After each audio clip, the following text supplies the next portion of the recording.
Hello, everybody, and welcome to a very special edition of Raw Dog Monday. It is the first Raw Dog Monday in the Netflix area. How are you guys doing? I am your host, Coach, and I am joined by my three awesome colleagues. We got Big Daddy C. So, We got Virgil running the controls, producing the show. And we got the man, the myth, the booker of the year, Fritos. Hello, ladies and gentlemen, my singles and tag team competitors. I just want to let you know, Netflix and Chill has a new meeting on Monday night when you're raw dogging it, baby. Skeet. Well said, You say Fritos. Well skeet. Oh my gosh. Lord. All right, guys. So this was the moment we had been waiting for, this episode of Monday Night Raw, and it was a very, very good show. It starts open with Triple H behind the curtains. Curtains drop with the video package of the history of wrestling for the casual fans that are just now joining in the WWE universe for the Netflix era. And it was a great way to start. And of course, we kick things off with The Rock coming to the ring and cutting a promo for WWE. Guys, what were your thoughts on those first two segments, kind of get everything started? Honestly, I thought it was beautiful. Simply cinematic at this most point. I mean, from the intro video, we have 3 minutes and Triple H coming in there, breaking it down, saying this is a new era. This is the Netflix era. And then having The Rock cut the promo and giving flowers to everyone, including Cody, which kind of threw me off there, especially him giving him a hug. Then later on, seeing they're sharing some delicious drinks that I cannot drink due to allergic reactions.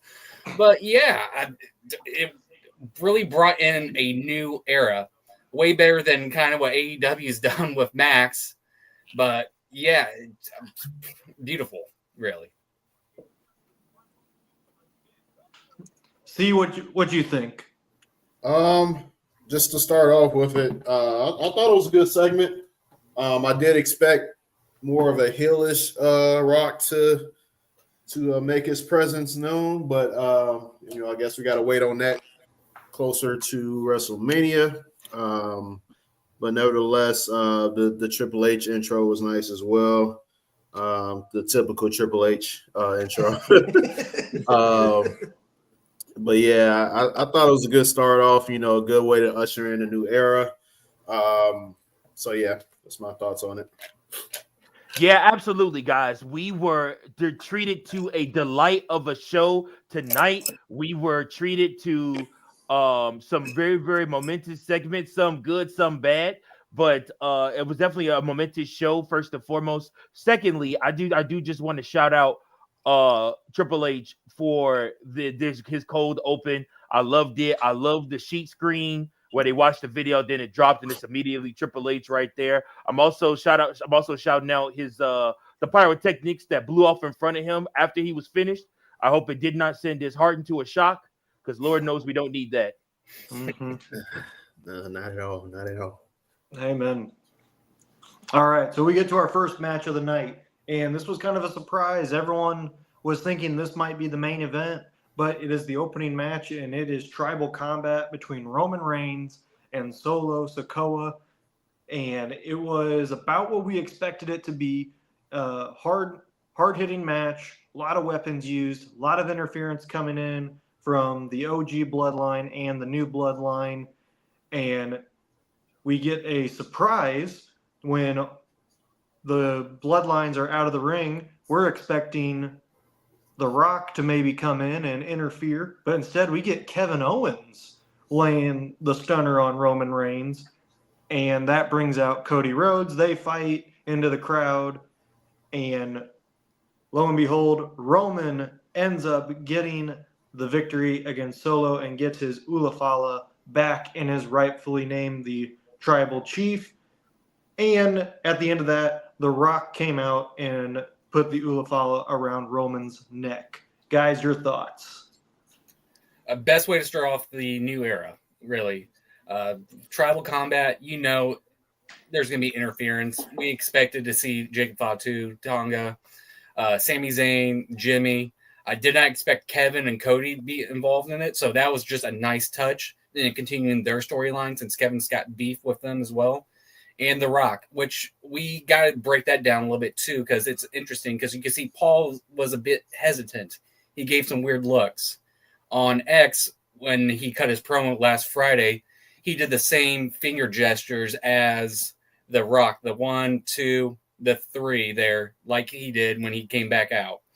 So this is something we got to keep an eye on. This is a tease for a WrestleMania match between them two, especially the way he stared Roman down. It's coming. I don't know if it's going to happen in 41. They might be just laying groundwork for 42 because you never know with The Rock's schedule. But yeah, I thought it was a great way to start off the new era in Raw. Yeah, I thought it was a great match. I did also expect it to be the main event, but I kind of knew. I think I heard in advance that Punk versus Rollins was going to be that main event, but I didn't think this match was going to start off. I thought it was at least going to be the second to last match. But nevertheless, it was a great match. Gave us everything we expected it to be. I was actually shocked that Roman won. I figured Solo. I thought The Rock would interfere on Solo's behalf and cost Roman the match, but the fact that they had Roman win and get the Ulu follow back kind of makes things a lot more interesting because it's almost like, all right, so what's next? Is this finally it between him and Solo? So we just got to tune in to SmackDown to see what happens with that. But yeah, that's my thoughts on it. Yeah, no, it was a really good match. I was kind of worried a little bit. I didn't know exactly how things were going to play out, but they played out the right way. And again, like I said, the right person won, and it was good. All right, so after all of that, we kick off the next hour because believe it or not, that all took 1 hour of Raw. We go to them damn bloodline entrances, boy. Hey, they had a short ramp, so it wasn't like a 20-minute walk. I was kicking myself. I forgot to time Roman's entrance. I timed The Rock's entrance. He cut it down to 5 minutes, so that was pretty good. But I think Roman probably went over the other, so I'm kicking myself for that one. But anyways, we get to our next segment, which is the return of John Cena announcing his retirement tour, his farewell tour, and pretty much laying the groundwork of what his year is going to be like. He's doubting himself winning the 17th title, but even through all of that, he is still going to try, and he declared himself for the Royal Rumble. And Frito, I'm going to let Virgil start out with this one for this segment. well. Matter of fact, give me a minute, guys. Give me. You guys just. Oh God. Let me go ahead and do some stuff real quick. Oh, I wasn't expecting this, guys. I'm sorry. All right. I was trying to be nice. Yeah. Sir, Be nice. My turn. It's my turn. It's my turn, Fritos.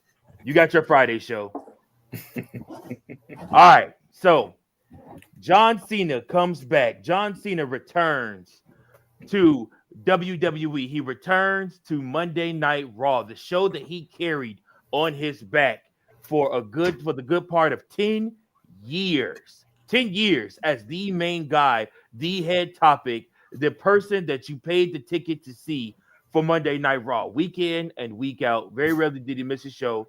Was always in the top of the storylines, always carrying the name on the marquee. What I want from everybody back there that benefited from the years of 2006 until the year of 2015, 2016, I want you all to thank John Cena for the house, because it's quite frankly, the whole exact reason why so many of you have the careers that you do, why you have the money that you have. John Cena carried your asses, and he made sure that you could feed your families. He made sure that you guys could have a career and that people were coming and filling up these seats. I'm done being humble. I'm done. I'm done with this whole, oh yeah, we just want to have a good match Cena type crap. No, John Cena is the GOAT, and if you don't believe that, shame on you. We're done being humble. He runs it all. It's all his. This camera is his. This title is his. Everything. He runs it. He runs it all. I'm tired of being humble. He's head and shoulders above everybody else. And if you don't want to give John Cena his props, well, then you got a problem with me then. And trust me, you don't want to have a problem with me. But in all honesty, sorry guys. In all honesty, the promo was good. Like I said, it was your typical John Cena promo. He was selling tickets for the Royal Rumble. Like I said, so I do not think John Cena is going to win the Royal Rumble. He may win the Elimination Chamber, but I would be highly shocked if John Cena won the Royal Rumble. I fully believe CM Punk is slated to win that Royal Rumble this year, as I think he really was supposed to win the Royal Rumble last year, but he got injured, and then so they switched it up and gave it to Cody. So, yep, that's all I thought. C just left. That was his piss break. Come back here, C. Come back here. I bet you if I told you Jada Parker's booty cheeks was on the screen, you'd came back. Yeah, that's what I thought. That's what I thought. That's what I thought. Hey, here, this is for you, Mike. This is for you. Goddamn towel, man. Look, you're a hater, and you need to stop being like that. You need to appreciate the fact that John Cena carried your ass too. He supplied good entertainment for you when you booed him. You booed him. I didn't boo him till the Super Cena era started. Hey, this WWE Championship looks really good on my shoulders, but it's really heavy. 20 pounds of pure love, baby. Oh, man. Mwah. So real quick, guys, for those of you watching right now, we are also watching the post show of Monday Night Raw, and we got Big E on here on the post show. They just had the New Day do an interview, a very short interview, and then they left. Big E's talking his talk right now against the New Day. Basically, Ooh. Talk your shit. yeah. I like This is Big E. good, man. So I like it, Big E. That storyline's picking up here. Three ain't enough. I need 5. So yeah, that we'll keep an eye on that. But I just thought that was of note for the podcast right now. Okay, moving on. We get our second match of the night, and it is for the Women's World Championship between Rhea Ripley and Liv Morgan, and a very solid match. Some really good near falls. You get the typical Raquel and Dom interference, but Rhea hits 2 riptides for the victory. Dom tries to get back in her good graces. As Pat McAfee says, Rhea punted 2 balls with 1 kick, and that was the end of that until the bells ring, the gong, and the Undertaker, American Badass, comes out, congratulates Ripley. They both pose, and that is the end of that segment. Guys, your thoughts? It was the right call. Hopefully this ends the feud for a little bit. It's been stale. Please. We've been complaining about it. So hopefully this moves on to, who knows, Charlotte or Becky, if their eventual return. Because, I mean, they've been teased a bit. Charlotte's been talked about coming back soon. So I'll be happy for another Becky versus Rhea or Charlotte versus Rhea. It'll be fun to see, especially in the Raw era. But yeah, for the ending, though, I felt like this is Undertaker giving his permission, basically saying you're the female locker room leader, too, at the very end as well. So it's a great passing the torch, too, for Rhea. I mean, she's had a big year for being 27, 28. And yes, she's a big presence on Raw. So this is great for her and for Raw and Netflix. Yeah, I loved it. Yeah, I wanted this to happen. It was time for this feud, not only the feud, but for Liv's championship reign to end. She had a nice run, but I think Rhea going into WrestleMania season, you want to have a a more dominant champion to like actually, have that title and defend it. So I think Rhea is the perfect person to have that title to defend it at WrestleMania. And so we just got to wait and see who's going to be that challenger, who's going to main event with her. I was excited to see the match. I figured she more than likely beat Liv with two finishers, just to put a stamp on it. And it was nice to see her give Dom the riptide as well after a low blow kick. So it was kind of poetic justice considering the fact that Dom's heel turn came courtesy of a low blow to Edge. I was excited to see that Rhea finally get the title back. Yeah, I feel like we all knew Rhea Ripley was going to win this match. I don't think that came as a shock to anybody. What I'm excited for is I think that now, since Rhea finally got her comeuppance against Dom, we can start the face turn of Dominic Mysterio. I think that he is going to be a megastar within the company. I think he has a lot of talent. I think he offers a lot. And I think that, like I said, not everybody has hated him, and he's had this go away heat for so long. I think that you're going to replace him with the New Day as that go away heat team, and people that people just love to hate. And I think that Dom Mysterio now can focus on getting back in the good graces of not only his father, Rey Mysterio, but he also can get back in the good graces of the fans too. Yeah, that's an interesting point, Virgil, because if you notice when Dom was kind of the focus of the match, I mean, there were still some boos because he's a heel, but they're not as strong as they used to be.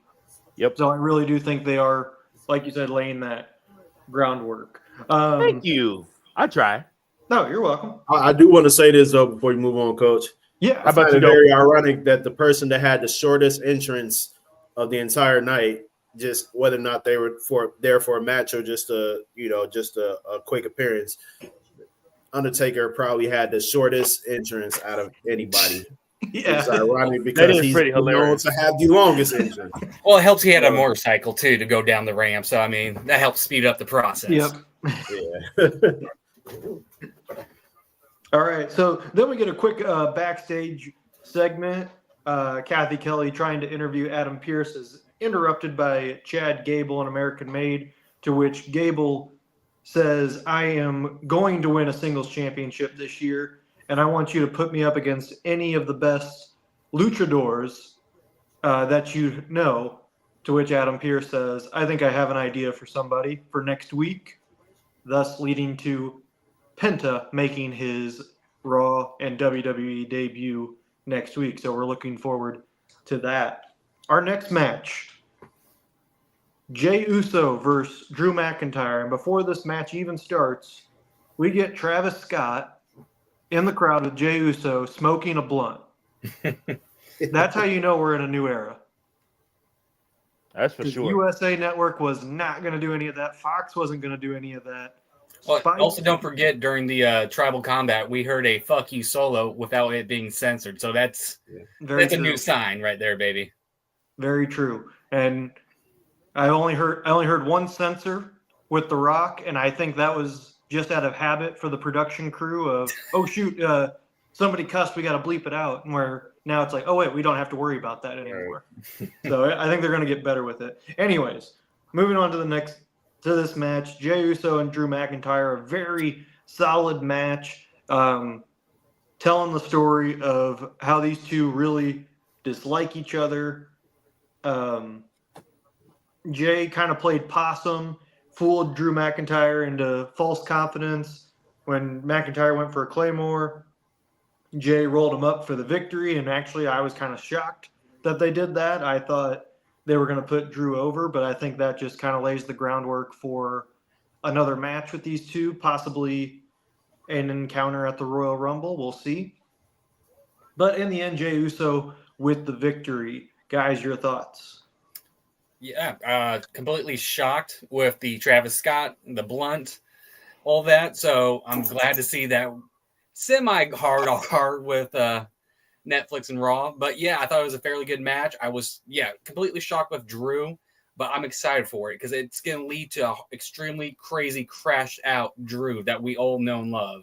I'm sure right now on social media, he's probably on a tweeting rampage right now, talking about it. He's probably going to be on Friday Night SmackDown ready to attack Roman again or something along those lines. But yeah, I'm excited for it. I think that we're going to probably get another match, if I had to guess, Saturday night main event, since that's coming up. So they need to start getting that roster or the card built up for it. Yeah, for me, I thought it was a good match. I didn't expect Jay to win, honestly, based on the way Drew has been like kicking ass. And so I figured he would have just gone ahead and, wipe out Jay, just like he did Sammy. But I think this does open up the door for this feud to continue on, as Drew is on this war path trying to eliminate every single member of the original bloodline. And so only time will tell, see what happens from here. But I do think the second match will be at Saturday night's main event. And then they all can, everyone's eventually going to focus on the Rumble. So you can only do so much going into that pay-per-view in terms of like pure rivalries. So yeah, that's my thoughts on it. What you have to look at here, folks, is necessity. Necessity is going to bring together two teams that are going to either fight in Saudi Arabia before Mania or at Elimination Chamber, which I don't really know, because you would think that CM Punk and Jey Uso might end up trying to be in an Elimination Chamber match to try to win a world championship shot at Mania. I mean, a WWE championship shot at Mania, but you never know.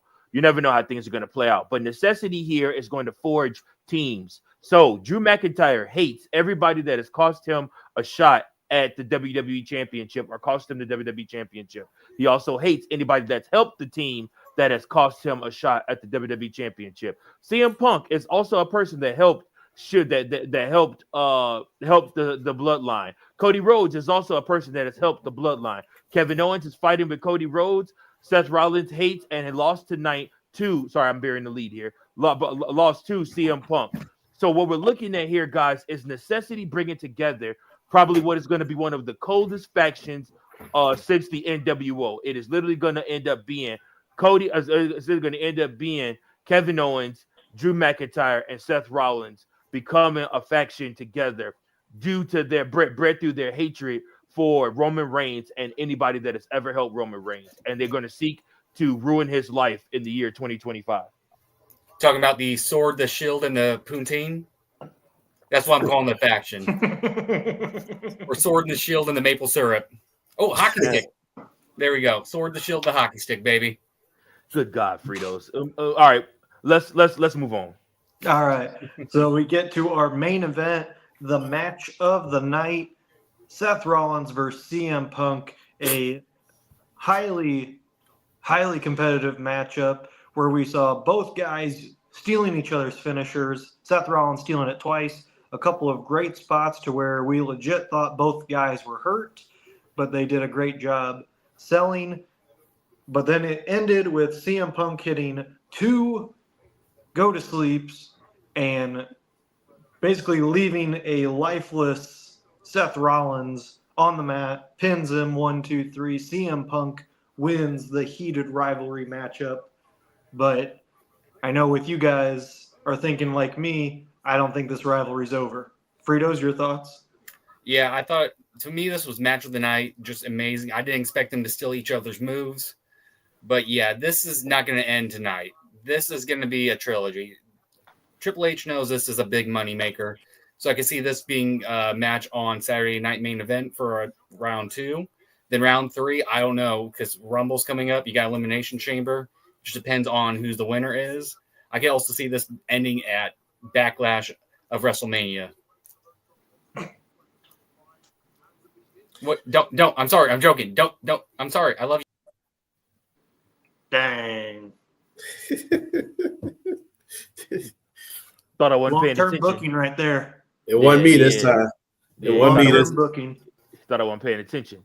It wasn't me this time. But no, but yeah, I think with this, yeah, it's not over. And I was watching, like I was telling you guys, I was watching Nightcap with Shannon Sharp and Chad Ochocinco, and CM Punk was a guest on the podcast yesterday. Go follow that podcast, Nightcap. He basically they asked him, what's next if you win this match, and basically he was like, it's not going to be over between us. This is going to be brewing for the entire year, and so that's exactly how I see it. Like, based on this is 10 years in the making, this match. Mm-hmm. And so we finally got it, and it's not even on the pay-per-view. So it just makes you wonder, all right, how many more matches can they go? And so and I that wasn't the first match, one-on-one match between them two, right? Because I think when Rollins was in the Shield, they had a one-on-one match. I believe. But just a lot has changed since then. So the fact that they're as great as they are now, Rollins has been one of the biggest superstars in the company, while Punk was gone. It's just the fact that we were able to get this match, and we're probably gonna get maybe 2 or 3 more matches down the line. And so I'm excited to see what happens between these two. Hopefully the next time will be, a world championship match.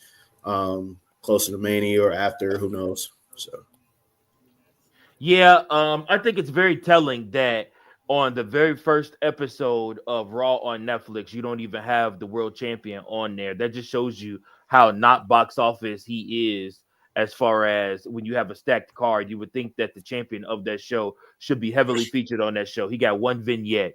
That's number 1. Number 2, the big money match is Seth Rollins versus CM Punk on this show. And we all know it. I think everybody knows it. I think Triple H knows it. John Cena, until you put a title on John Cena, or until John Cena is going for a title, the biggest match you can have on this show is CM Punk versus Seth Rollins. Yeah, I like I said, I like what they're doing. I love the match. The match was good itself. It was very entertaining. Like I said, I really thought that it was going to be over after Seth Rollins pulled out the Falcon Arrow and all of the high flying moves and stuff that he did. He pretty much dominated the match. Did you guys see at the end he was bleeding from his eye? I was like, man, I think that was blood the hard way. Yeah. Pause. But yeah, like I said, I just thought to myself, I was like, man, this is tough, man. But this is a good match. All around, y'all. This was a very, very good show. I would say that CM Punk and Seth Rollins have a lot left to offer in their feud, but I think that you're going to get more people involved in their feud. Again, I do foresee this going another direction and taking another twist and a turn, and not for the better for CM Punk. I think he's going to go through some hard times before he's able to reach that main event status at the WrestleMania. No backlash. I will say this, like, just to add on, like I was telling you guys earlier, I think Mike, you had walked away for a bit while we was all watching the show. I like, as good as this show was good, like, I didn't see anything wrong with it. But at the same time, I feel like as much as they hyped it, I don't think it lived up to the hype. Honestly, I just feel like, the way they hyped, I did expect a little bit more. They said a lot of surprises, everything, and for it to be 3.5 hours. What are you talking about? We had Hulk Hogan get booed out of the arena. Best part of the whole night. Yeah, that was. I completely forgot about that segment. That was amazing. Yeah, that was amazing. That's how unmemorable it was.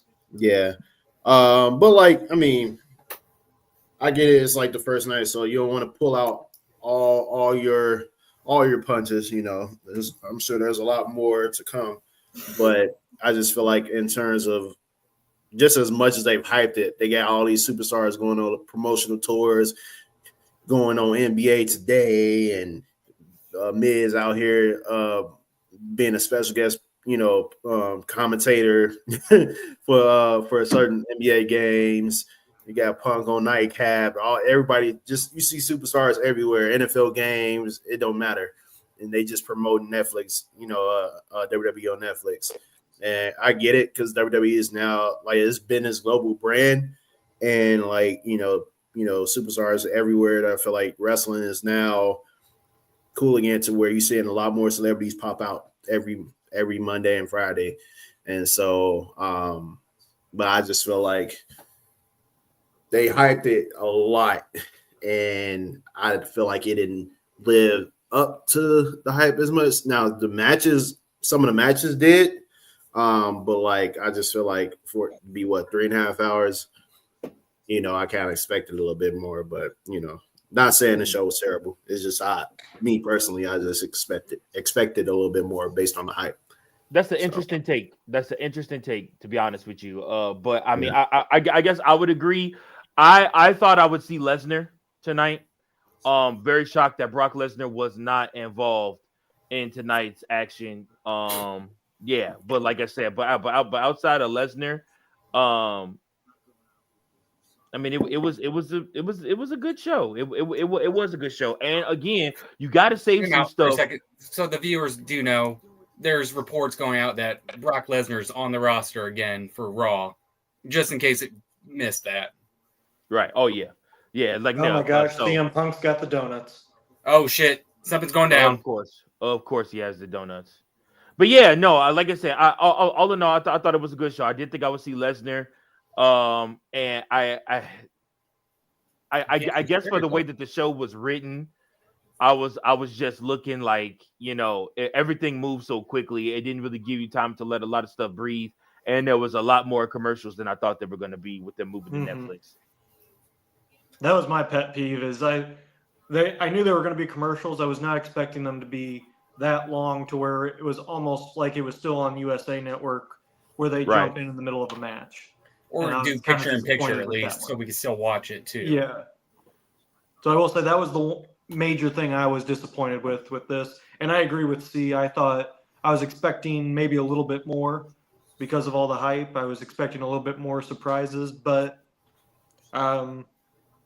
I think we're going to get those still on these Monday Night Raws now. I think this just leaves it open more for interpretation for a lot of surprises to happen on multiple nights because Netflix is going to be wanting that kind of viewership. So you got to pull those surprises. We ain't talking about no damn Goldberg type surprises. What are you talking about? He's going to challenge Gunther for the World Heavyweight Championship, brother. I don't know why you playing. You already know that's happening. Hey, you already know that's happening. See, you might as well give it up, brother. At the Rumble? I don't know. Might as well. Yeah, probably. Get out of the way. Do it at the Rumble instead of Mania because I ain't trying to see that. No. If Goldberg won't have a match at WrestleMania, I don't think. Oh, it'd be Saudi. Heck no. Yeah. It'd be one of the Saudi. Saudis. There you go. No more Saudi matches, man. No, not for Goldberg. No. Which also that was another big huge report that the Royal Rumble 2026 is gonna be in Riyadh. So like I said, I mean the women are gonna be burning up. Hopefully it's in an arena and not outside where the women got to wear them full bodysuits and try to wrestle in them joints because I know that'd be killing them.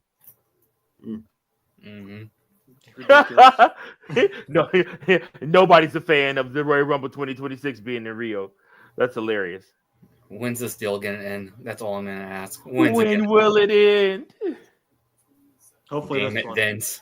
Your last stab to WWE. Sorry. Yep. I'm glad that contract is up. Yeah, I was just about to say, well, hey, thank you all to our viewers for watching with us.